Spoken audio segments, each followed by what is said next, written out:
Assalamualaikum warahmatullahi wabarakatuh. Selamat pagi anak-anakku semuanya. Hari ini kita akan belajar bahasa Indonesia. Ibu ingin mengingatkan kepada anak-anakku agar selalu menjaga kesehatan dengan rajin mencuci tangan jika telah keluar dari rumah. Selalu makan makanan yang bergizi dan selalu taat kepada kedua orang tua.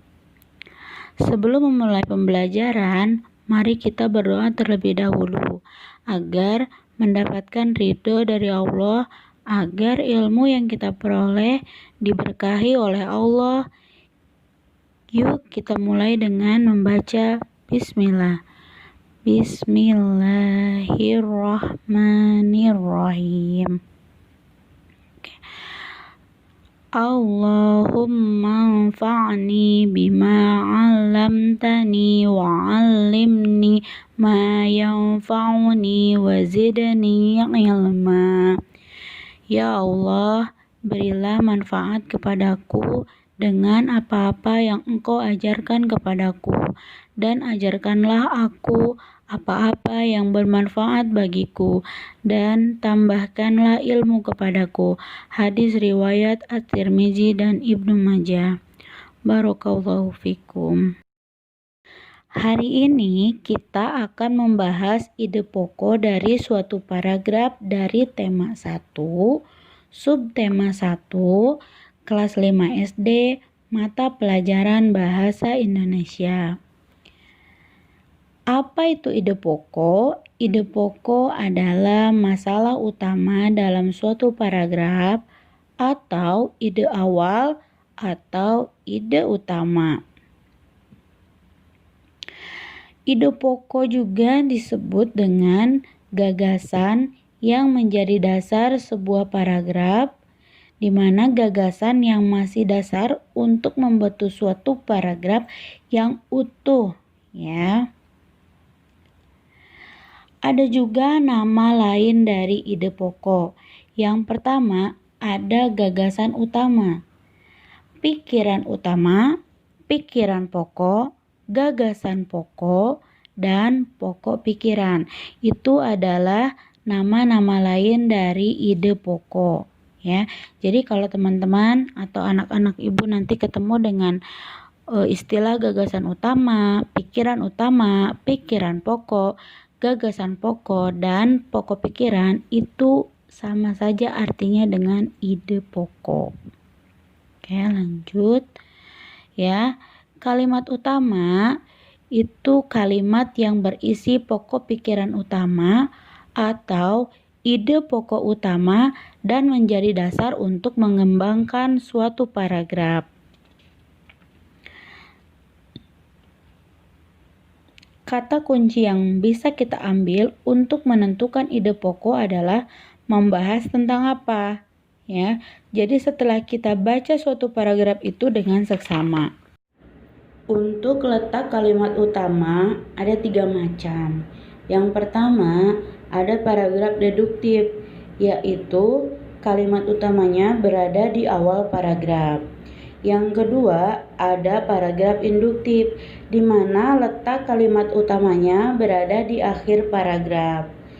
Untuk paragraf campuran, letak kalimat utamanya berada di awal paragraf dan akhir paragraf. Jadi teman-teman kalau nanti menemukan paragraf deduktif, berarti dia berada di awal paragraf untuk kalimat utamanya, dan jika kalian menemukan kalimat utamanya berada di akhir paragraf, berarti itu dinamakan paragraf induktif. Dan jika teman-teman menemukan kalimat utamanya berada di awal dan di akhir paragraf, berarti itu dinamakan paragraf campuran. Bagaimana kita dapat menemukan kalimat utamanya? Langkah-langkahnya seperti apa? Yang pertama, bacalah bacaan secara utuh dengan seksama. Selanjutnya, pahamilah setiap kalimat yang dibaca. Perhatikan topik yang dibahas dalam bacaan tersebut, dan ingatlah bahwa kalimat utama hanya terdiri dari satu kalimat yang menjadi fokus bacaan. Bagaimana cara menentukan ide pokok? Yang pertama, ambil langsung dari kalimat utama. Dengan kalimat utama, kita akan lebih mudah untuk menentukan ide pokok. Satu paragraf yang terdiri dari 4 kalimat mengambil kalimat utama pada kalimat pertama. Di sini ada paragraf, yuk kita baca. Buah kedondong memiliki berbagai manfaat. Buah ini bisa dijadikan bahan rujak yang lezat. Buah ini juga bisa dijadikan manisan. Buah yang rasanya masam ini juga bisa dijadikan obat batuk dengan cara makan daging buahnya yang sudah dicolek atau dilumuri kecap. Dari kalimat utama yang sudah kita dapatkan yaitu buah kedondong memiliki berbagai manfaat, maka ide pokoknya adalah buah kedondong memiliki berbagai manfaat. Karena ini diambil langsung dari kalimat utama untuk ide pokoknya. Yang kedua, mengurangi kata dalam kalimat utama. Kalimat utama di sini sama dengan cara yang pertama tadi, yaitu buah kedondong memiliki berbagai manfaat. Dia berada di awal kalimat untuk kalimat utama. Maka jika mengurangi kata dalam kalimat utama, kita tinggal menghilangkan salah satu atau dua kata untuk membuat ide pokok. Di sini ibu menghilangkan kata buah sehingga didapat ide pokoknya kedondong memiliki berbagai manfaat. Yang ketiga, untuk mencari ide pokok adalah dengan membalik atau menyimpulkan kalimat utama. Kita balikan kalimat itu, kita simpulkan kalimat itu, maka kita akan menghasilkan beberapa ide pokok. Dari kalimat utama yang sama seperti cara-cara sebelumnya, yaitu kita mendapat kalimat utama pada kalimat pertama, yaitu buah kedondong memiliki berbagai manfaat. Maka kita akan mendapatkan beberapa ide pokok, ya, karena kita akan membalik atau menyimpulkan. Yang pertama adalah manfaat buah kedondong. Ya, kenapa? Karena kita tinggal membalikannya. Ya, jadi kan buah kedondong memiliki berbagai manfaat. Kalau kita balikan menjadi manfaat buah kedondong. Yang kedua adalah berbagai manfaat buah kedondong.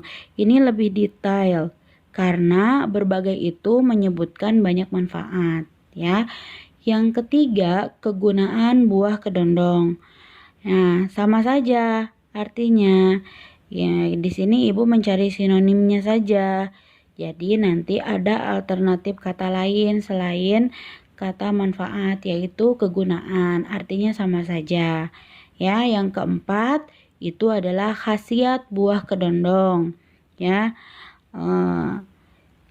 cara yang mudah kita pahami, ya. Di sini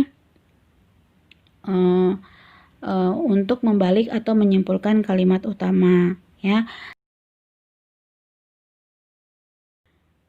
Terakhir adalah menyimpulkan isi paragraf, yaitu yang keempat, ya.